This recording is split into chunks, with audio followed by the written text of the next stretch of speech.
You ready to film another exciting episode? Real good at doing stuff? I can't wait. Gotta be more exciting. I can't wait. Okay, good. There we go.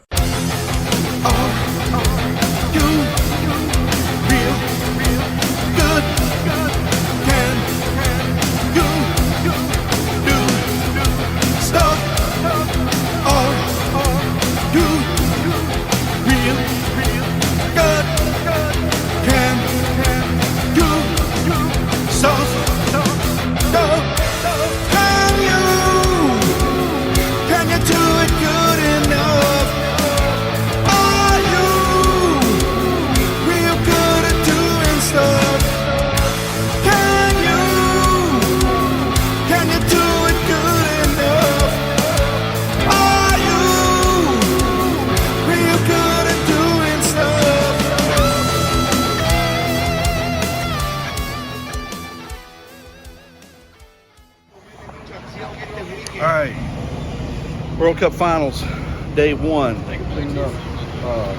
Cleetus here, in person instead of remotely. We'll see how this goes. Should have decent air. Hopefully the track is good. It's not exactly full-on radial prep because they got to make all these slick tire cars happy. So we'll see how that goes. But hopefully we can at least run as good as we did and maybe pick it up a little bit. We'll see. Gearing's a little different. Rear tire's a little bigger, different map sensor. Got to sort all this out within a few passes. But here we go.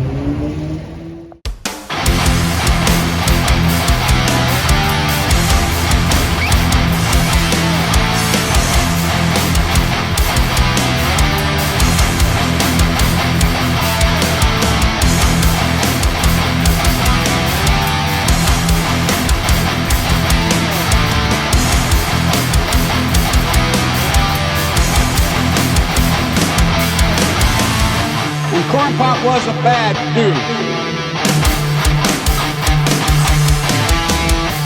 And he ran a bunch of bad boys.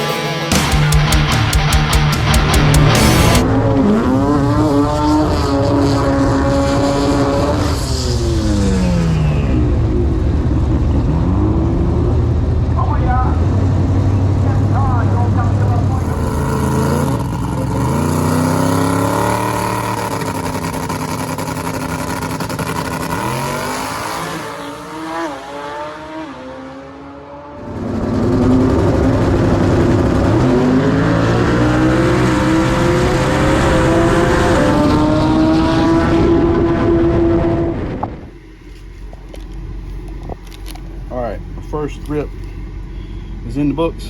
Looks good. It went 115 to the short time, which is, I think, seemed like that's the same as our quickest ET so far. And that's in the heat, in the sun. I was really worried about the track because it's not exactly full-on radial prep, but it made it on through there. That was a planned 8th mile pass. We aren't going the whole way. We're just trying to get the fuel figured out a little bit, and now we'll adjust from that, and hopefully in a few hours we'll send it on through there with a little more steam and go the whole way.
Q2 went better and worse. We went 112 with a 0, so that's significantly better than the 60. 330 is good.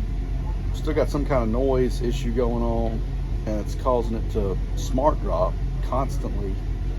and that's killing things. So that's why he let out. Went 670 something, but we're going to try to get rid of that and sort a few things else out, and I think we'll probably get a PB, hopefully.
All right, Q4 went pretty decent.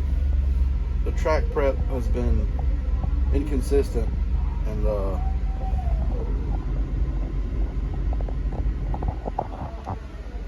right, Q4 went pretty decent. The track prep has been kind of inconsistent. That last little bit, I didn't see a drop of glue in a while, but we had kind of a not too crazy tune up in there just to get down and try to get a decent qualifying spot. So it went a 61 at 217 with 114.9 short time. So plenty of room to grow. I think that puts us, Garrett seemed to think that puts us 4th or 5th, something like that. Thing looks pretty decent here, nothing crazy. So our tune up for tomorrow, round 1, I assume we're going to have a slower car. We'll see. You never know. The way they do pairing here is weird because they race you against the imports first round. But hopefully we don't have to go crazy first round. And the tune-up honestly probably be pretty similar. If anything, I may back it off a touchdown low. And then we'll go from there. I've been authorized a little bit of boost later on. So we'll see what that does. But anyhow, we're in decent shape.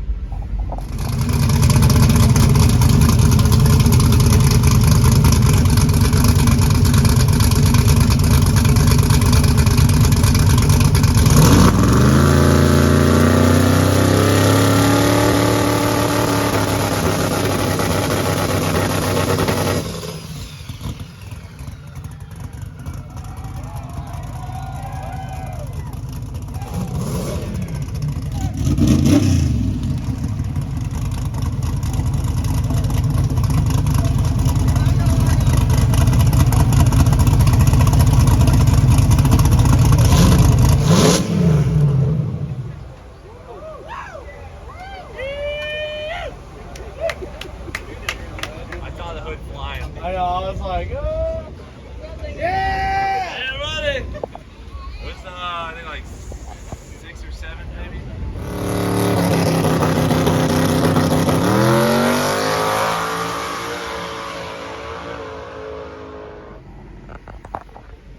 All right, E1 is done. We had a broke by, but that was probably the most nerve-wracking broke by I've ever had to race, because the way this deal is, there's a bunch of these import slick tire cars and they absolutely annihilate the track. I haven't seen the racetrack spray a drop of glue since Friday, so the track is marginal to start with and they kill it. Compounded by the problem that their wheelbase is so narrow that you can't just move over a wheelbase or a wheel width because you'll have one in, one out. Right? So now we had a buy that I was afraid they're going to pull an alternate and put us against somebody at the very last second when the track is completely gone and we're at a real big disadvantage. But that didn't happen. But I still wanted to make sure we went down so we got data for the next round, of course. And we did that. Garrett let out at half track or so we're going to lose lane choice, but we'll see if we can work around that. But anyhow, E1 is done. Now let's come up with a plan.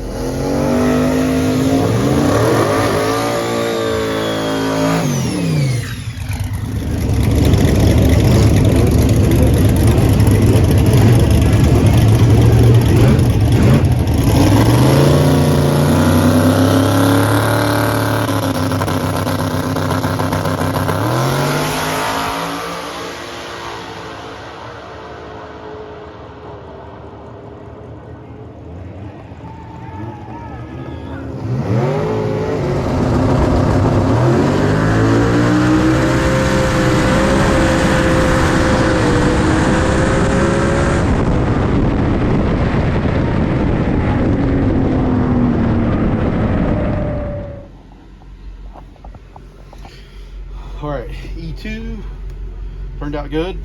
The track's a little better. They're still not going crazy with glue up there, but it's not getting tore up as bad. So that was good. And it run, what did it run? 667, 217. I think it shoots out a little bit early, but that's about what we're trying to do. And we'll probably just leave that alone. There's one pretty quick car in this class that's left. And unless we're racing that guy, we're probably gonna leave it alone. If we're racing that guy, we gotta step it up. So anyhow, I'll take a look at the ladder and see what we gotta do. Everything looks pretty good here though. Looks snazzy.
I'm back at the shop because for